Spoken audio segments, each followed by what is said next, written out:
সুপ্রিয় বন্ধুরা, আমি এখন চলে আসছি আমার বন্ধুর রেস্টুরেন্টে। এই যে দেখেন কি সুন্দর একটা রেস্টুরেন্ট। ওটাতে ধরো এই যে কিং কাচ্চি, এটা হচ্ছে কোনাবাড়িতে।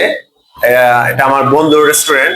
আমি আজকে ফার্স্ট আসছি, তো রেস্টুরেন্টের মানে ডেকোরেশনটা আমি আপনাদেরকে দেখাবো। ডেকোরেশনটা দেখলে আপনি বুঝতে পারবেন যে আসলে অসাধারণ একটা ডেকোরেশন আমাদের এই কোনাবাড়ির মধ্যে।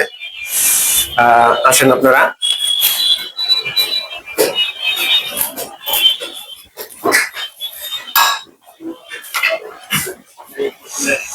এই যে দেখেন কি সুন্দর ডেকোরেশন, অসাধারণ ডেকোরেশন। সামনে একটু ধরো ভাই, মানে সামনের যে থিমটা, অসাধারণ একটা থিম। এখানে আসলেই মনটা জুড়িয়ে যায়, এত সুন্দর। আর এদিকেও সুন্দর স্পেস আছে, সুন্দর দেখেন। এই যে অনেক সুন্দর স্পেস, মাশাআল্লাহ। আসলে আমার বন্ধু সেরকম একটা কাজ করছে, রেস্টুরেন্ট আমার পছন্দ হয়েছে।